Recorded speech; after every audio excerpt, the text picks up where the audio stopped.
जय हिंद। आप देख रहे भारत का बढ़ता IC news nation news channel. बज गया बिगुल, बिछ गई चुनावी बिसात, किसका बजेगा डंका और किसकी होगी मात। सत्ता के सबसे बड़े रण क्षेत्र का हाल, दल की सबसे बड़ी कवरेज, विधानसभा का महासंग्राम। जय हिंद साथियों, आईसी न्यूज परिवार तरफ से मैं प्रदीप पटेल आज चर्चा करने जा रहे हैं आगामी चुनाव के लिए। हमारे बीच में है नेहरू युवा केंद्र भारत सरकार पूर्व डिप्टी डायरेक्टर श्री बलबीर शर्मा जी।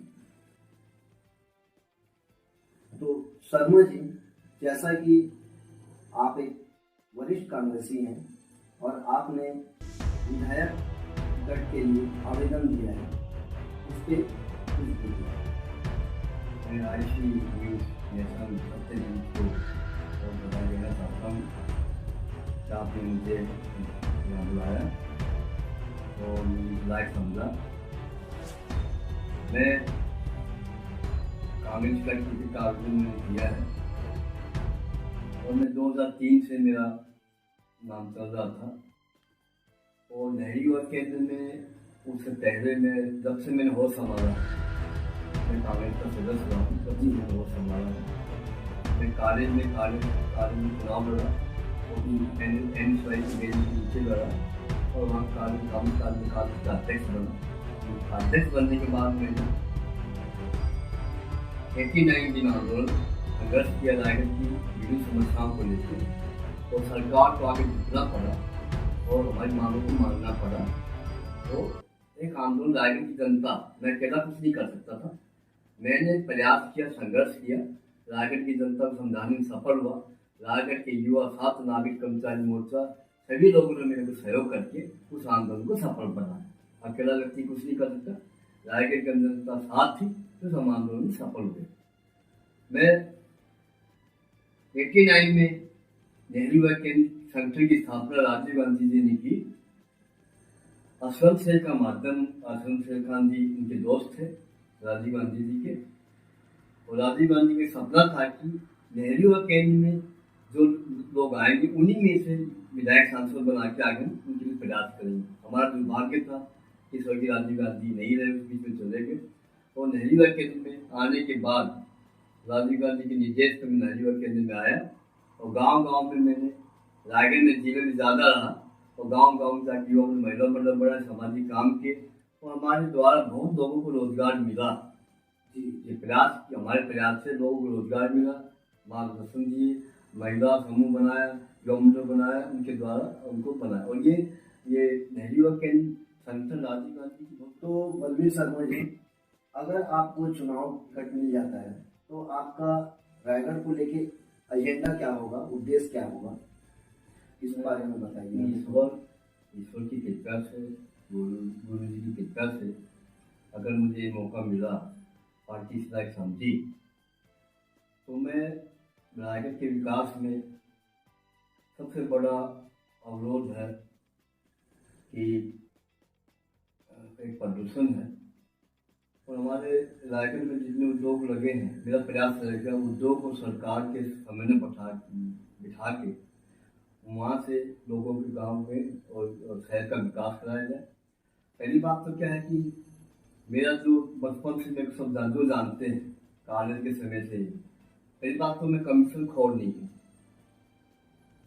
दूसरी बात, मैं किसी को पैसे लगे काम कराने की उस पर कभी ध्यान नहीं देता।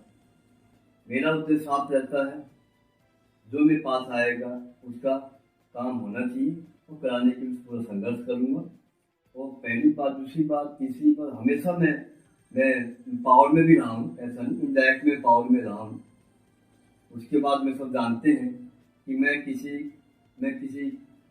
पहली बात तो किसी कार्यक्रम में, सरकार कोई भी कार्यक्रम में अगर विधायक जागरूक रहेगा, विधायक लड़ेगा, रोड है, सड़क है, पानी है, सबकी व्यवस्था की लड़ेगा, कमीशन नहीं करेगा, पैसा के सही गाँव तक पहुँचाएगा और शहर तक, मोहल्ले तक पहुँचाएगा तो अपना विकास होगा, अपना रोजगार मिलेगा। कौन बोलता रोजगार नहीं? रोजगार कहीं कमी नहीं है, कमी अपने आप में कमी होती है। अगर हम चाहें तो वो विकास को कोई तो ताकत नहीं रोक सकती। कई विधायक आज भी हैं, सांसद है, जो कभी हारते नहीं। क्यों नहीं हारते? क्यों लोग जनता का पूरा पैसा दिल्ली से आता है, राज्य सरकार से आता है, आते पूरे गांव तक पहुंचाने का प्रयास करता है। वही आदमी कभी वही चुनाव जीत जाता है। हारता कौन है? हारते वही है जो कम समय ज्यादा लंबी लड़ाई लड़ना चाहते हैं, तो कम समय में अपना 10% 5% का जो रोटी चलता है, ये कई लोग इसका मेरा विरोध करेंगे। ये बात सच है, सच बोलना चाहिए, ये बात सच है। 10% 15% का खेल चलता है, उसके कारण दिक्कत होती है। मेरा मानना है कि मेरे को भगवान ने सब कुछ दे दिया, ईश्वर ने मेरे को सब कुछ दे रखा है। मैं जनता की सेवा तन मन धन से करूंगा। इसमें पूरी सरकार की, केंद्र सरकार की योजना, राज्य सरकार की योजना, हमारे छत्तीसगढ़ की सरकार की योजना पूरे गांव तक पहुंचाने का प्रयास करूंगा। ये मेरा उद्देश्य है। इसके अलावा आपको और कौन कौन सी समस्याएं दिखती हैं? भाई हर एक शहर में, हर एक गाँव में बिजली, पानी, स्वास्थ्य, शिक्षा, ये समस्या होती है। स्वास्थ्य तो मेरा प्रयास रहेगा स्वास्थ्य और शिक्षा भी ज़्यादा रहेगा। अगर ये दो सुविधा बढ़िया हो जाए और पानी, ये तीनों चीज़ हो जाए तो बिल्कुल हो सकती है। आज पैसे की कोई कमी नहीं है सरकार के पास, केंद्र सरकार के पास। सिर्फ ध्यान दिलाने की, जो ध्यान कौन दिलाएगा? विधायक का, प्रतिनिधि का फर्ज बनता है गांव में जाए, समस्या दे, पता करे और जिला प्रशासन का देख के समस्या का निदान कराए। आप पैसे की कारण कोई दिक्कत नहीं, पैसा भरपूर है राज्य सरकार, केंद्र सरकार के पास। खाली हमको जनता को इसके बारे में जगाना है और विधायक का प्रयास होना चाहिए कि सर बैठ के समस्या का निदान करे, आराम से हो सकता है, कोई दिक्कत नहीं। जागरूकता। और मैं सबसे बड़ा काम करूंगा कि सरकारी नौकरी ज्यादा नहीं है कि पीछे नहीं भागना चाहिए, ऐसा नहीं होना चाहिए। कोई आदमी, इंसान, और ऐसा कैसे बनेगा? जब स्वरोजगार से जोड़ेंगे, जब करेंगे, मतदाता जागरूकता लाएंगे, तब इसका विकास होगा। आरोप तो सरकारी कार्यकर्ताओं के साथ साथ नेताओं पर भी लगते हैं, लेकिन हमने देखा है कि चुनाव में कुछ जनताएं भी वोट बैंक से बिकती हैं। इस पर आप क्या करना चाहेंगे? क्योंकि आप देख रहे हो कि चुनाव आने वाला है, वोट बनने वाला चुनाव आ रहा है। चुनाव आयोग अरबों में खर्चा करता है इस चीज के लिए, जागरूकता लाने के लिए कि वोट देने का, मतदाता वोट देने का सबको अधिकार है। ये उसके बदले आप कुछ किसी भी फलोबन में, किसी लोग में मत आइएगा। प्रचार करते हैं, हम ये समझाएंगे जनता को, लोगों को बोलेंगे कि दारू पैसा से समस्या का हल नहीं होता। आप कोई भी वोट मांगने आए, मतदाता कोई भी आए, उसको आप आदर सम्मान करो, सब करो कि वोट डालने को अपनी अधिकार है, जिसको डालते हो। लेकिन साफ कोई बोलने वाला मिल में नहीं हुआ। केंद्र ने ऐसा काम किया, जो उन्होंने महिला मंडल बनाया, प्रयास किया कि आप कोई तो खड़ा हो गांव में कि दारू पैसा नहीं घुसने देंगे, न पैसा बटने देंगे, गांव का विकास चाहिए। मैं दावे के साथ करता हूँ, अगर इसमें परिवर्तन आ गया कि गांव के कुछ लोग, कुछ स्वार्थी लोग हैं, सब नहीं होते, दिखते नहीं है, कुछ लोग हैं जो गांव का माहौल बिगाड़ते हैं और वो चक्कर में आ जाते हैं और दारू पैसा में वो लोग में आ जाते हैं। अगर मैं दावे के साथ करता हूँ, देश आजाद होने के बाद इस पे हमारा परिवर्तन हो जाएगा, आगे होगा। अगर दारू पैसा हम नहीं देंगे तो गांव का विकास होगा। उस विधायक सांसद को रहेगा कि फलाने गांव में दोई में गया था, वहाँ के लोगों ने मुझसे कुछ नहीं मांगा, तो वहाँ पे नैतिक जिम्मेदारी है, उसको काम करना पड़ेगा, वो करेगा। इसी मेरा निवेदन है। मैं सबसे निवेदन करना था मतदाता जागरूकता के समय कि आप लोग इस पे परिवर्तन कर, विकास होगा। कोई, मैं दावे के साथ करता हूँ, कोई व्यक्ति भूखा नहीं रहेगा, कोई व्यक्ति रोजगार पक्का मिलेगा, इस पे अगर ध्यान देंगे तो।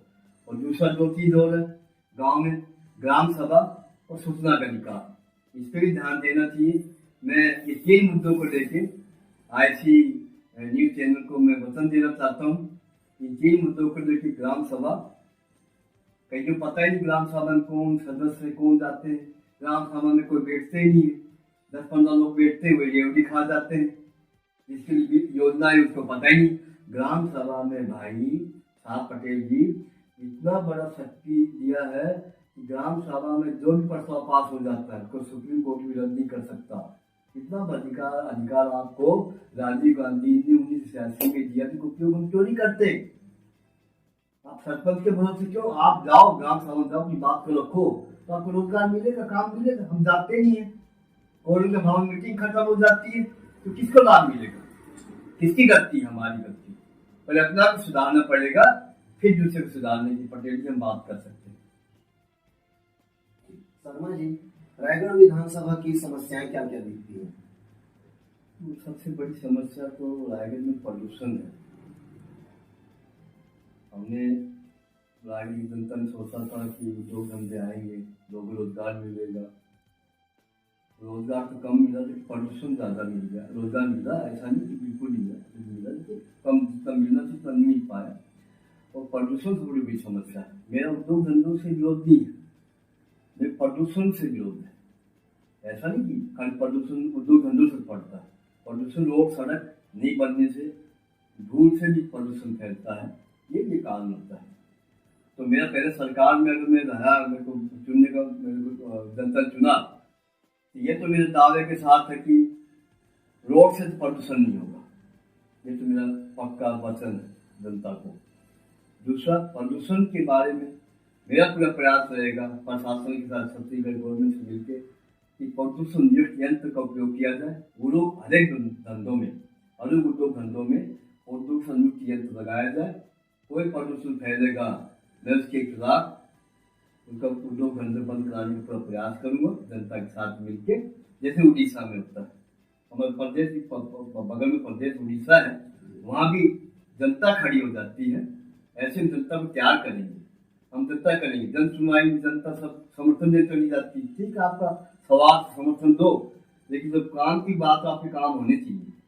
प्रदूषण मुक्त यंत्र समझौता नहीं होना चाहिए आपका, प्रदूषण मुक्त समझौता नहीं होना चाहिए। तो ये समस्या प्रदूषण की सबसे बड़ी बात, हम लड़के संघर्ष करेंगे। और मेरा आखिरी सपना, जीवन का आखिरी सपना ये है कि मैं प्रदूषण मुक्त रायगढ़ को बनाऊं। तो साथियों, बहुत ही बेहतरीन आपने अपने अनुभव और विचारधारा को हमारी जनता के सामने रखा। तो शर्मा जी, हम आपके उज्जवल भविष्य की कामना करते हैं और अपेक्षा करते हैं कि टिकट आपको मिले। धन्यवाद।